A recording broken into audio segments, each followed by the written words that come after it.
बिस्मिल्लाहिर्रहमानिर्रहीम। My dear students, अस्सलाम वालेकुम। आज हम डिस्कस करने वाले हैं difference between PTSD and ASD, यानी post difference between PTSD and ASD, यानी पोस्ट ट्रॉमेटिक स्ट्रेस डिसऑर्डर और एक्यूट स्ट्रेस डिसऑर्डर में फर्क क्या है।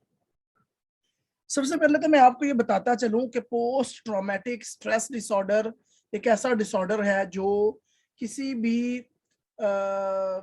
इवेंट, किसी भी थ्रेटनिंग इवेंट, अगर किसी ने कोई एक्सपीरियंस किया है या इनडायरेक्टली देखा है, कोई भी ट्रॉमा जो किसी के साथ हुआ है या उसने इनडायरेक्टली किसी के साथ होते देखा है या उसके बारे में डिस्कशन सुनी है, अब उस ट्रॉमा के एक्सपीरियंस की वजह से, चाहे वो डायरेक्टली हो या इनडायरेक्टली हो, उसके बाद जो एक स्ट्रेस की कंडीशन क्रिएट होना शुरू हो जाती है कुछ लोगों में, और वो बढ़ता बढ़ता इस हद तक चला जाता है कि वो उनकी लाइफ को डिस्टर्ब करना शुरू कर देता है। तो फिर एक डिसऑर्डर हम जो है वो डायग्नोस करते हैं according to diagnostic and statistical manual of mental disorder 5। तो उस डिसऑर्डर को हम कहते हैं पोस्ट ट्रॉमेटिक स्ट्रेस डिसऑर्डर, या उस डिसऑर्डर को कहते हैं एक्यूट स्ट्रेस डिसऑर्डर। अब उस डिसऑर्डर को हम पीटीएसडी क्यों कहते हैं या एएसडी क्यों कहते हैं? ये दोनों डिफरेंट डिसऑर्डर हैं, लेकिन कुछ मिलते जुलते हैं, बल्कि मोस्टली मिलते जुलते हैं, लेकिन सिर्फ ड्यूरेशन की वजह से जो है वो इसमें डिफरेंस आता है।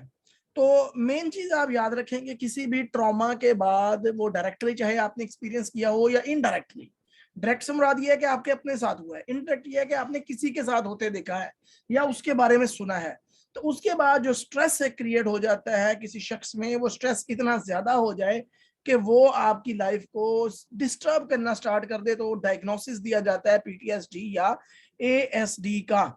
अब इन दोनों में फर्क क्या है, पीटीएसडी और एएसडी में फर्क क्या है? याद रखिए, मेन चीज तो है कि ट्रॉमेटिक इवेंट का एक्सपीरियंस करना, उसके बाद स्ट्रेस का क्रिएट होना और सिग्निफिकेंट डिस्टर्बेंस आना आपकी लाइफ में। ये तीन चीजें दोनों में सिमिलर हैं। तो डिफरेंस क्या है? डिफरेंस के लिए आइए मैं आपको एक जो है वो जेपीईजी की तरफ लेके चलता हूँ। No no no no no no, this one, acute stress disorder versus post traumatic stress disorder. सबसे पहले तो हम बात कर लेते हैं कि दोनों में डिफरेंस क्या है ऑनसेट की। जो एक्यूट स्ट्रेस डिसऑर्डर है वो ट्रॉमा के अक्कर होने के बाद 28 दिन तक जो है वो उसके बाद स्टार्ट होती हैं सिम्टम्स, और ये जो है वो last between 3 days and 4 weeks। ये कम से कम जो है ये 3 दिन तक और ज्यादा से ज्यादा जो है वो 4 हफ्तों तक जो है ये सिम्टम्स रहती हैं। पहला ऑनसेट क्या था इसका? ट्रॉमा के एक्सपीरियंस करने के बाद 28 दिन तक जो है वो इसको ऑनसेट हो जाता है, यानी ये शुरू हो जाती हैं अलामात।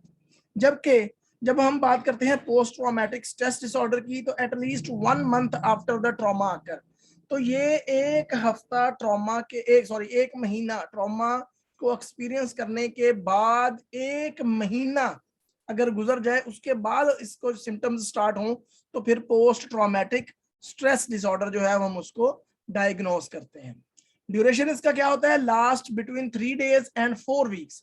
जब हम एक्यूट स्ट्रेस डिसऑर्डर की बात करते हैं तो इसकी अलामात जो हैं ये 3 दिन से लेके 4 हफ्तों तक बरकरार रहती हैं। लेकिन जब हम ड्यूरेशन की बात करते हैं पोस्ट ट्रॉमेटिक स्ट्रेस डिसऑर्डर के लिए, तो लास्ट एटलीस्ट 1 month, कम से कम जो है वो एक महीना, and can persist for several years, या फिर कई साल तक जो है ये अलामात बरकरार रह सकती हैं। यानी एएसडी में अलामात जो हैं वो 3 दिन से लेके कम से कम 3 दिन, ज्यादा से ज्यादा 1 महीना रहेंगी, और पीटीएसडी में ये अलामात कम से कम 1 महीना और ज्यादा से ज्यादा कई सालों तक जो है वो बरकरार रह सकती हैं। सिम्टम्स इसकी अलामात क्या है? Depersonalization and derealization. ठीक है, इंसान अपने आप को डिटैच फील करता है, ठीक है, डिटैच फ्रॉम द रियलिटी जो है वो इसकी अलामात है।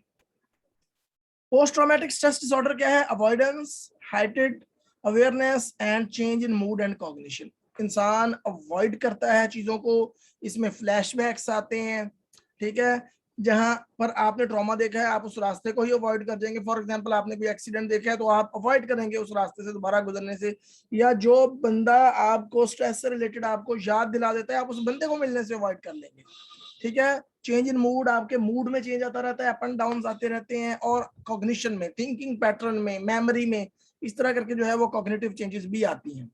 ट्रीटमेंट एक्यूट स्ट्रेस डिसऑर्डर की क्या है? Short term psychotherapy and anti depressants medication.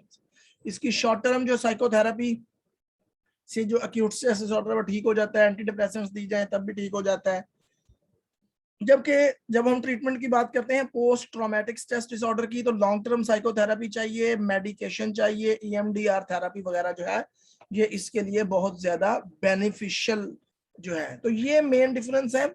एक तो ऑनसेट में डिफरेंस है कि एक्यूट स्ट्रेस डिसऑर्डर का ऑनसेट जो है वो 28 दिन तक हो सकता है ट्रॉमा कर होने के बाद। PTSD का ऑनसेट जो है वो 1 मंथ के बाद होता है according to this literature. Duration जो है इसका ASD का 3 days to 4 weeks, कम से कम 3 दिन अलामत का ड्यूरेशन और ज्यादा 1 हफ्ता, सॉरी 4 हफ्ते यानी 1 महीना। PTSD का जो ड्यूरेशन है वो कम से कम 1 महीना और ज्यादा कई साल। सिम्टम्स ASD में डिपर्सनलाइजेशन एंड डीरियलाइजेशन, जबकि पोस्ट ट्रॉमेटिक स्ट्रेस डिसऑर्डर में अवॉइडेंस, हाइटेड awareness and change in mood and cognition.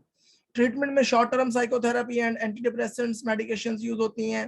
Post traumatic stress disorder में long term psychotherapy, medication and EMDR therapy जो है वो यूज होती है। these are the major differences in acute stress disorder and post traumatic stress disorder। ये आपको याद रखना है, आपके इम्तिहान में पूछा जा सकता है, PPSC के पेपर में जो है वो इस तरह के जो है वो MCQs बन जाते हैं। तो ये आपने इसको बार बार जब आप रिवाइज करेंगे तो इंशाल्लाह ये जो है वो बहुत पुख्ता हो जाएगा आपके माइंड में, आपकी टिप्स पे ये डिफरेंसेस होंगी। अगर आपको वीडियो पसंद आई हो तो काइंडली इसको लाइक कर दीजिएगा। अगर आप हमारे चैनल पे न्यू हैं तो इसको हमारे चैनल को जो है वो सब्सक्राइब कर दें और बेल का आइकन प्रेस कर दें ताकि आपको हमारी आने वाली वीडियो जो है वो मिल सके। Thank you very much. अपना बहुत सारा ख्याल रखिएगा। फी अमानिल्लाह। अल्लाह हाफिज़।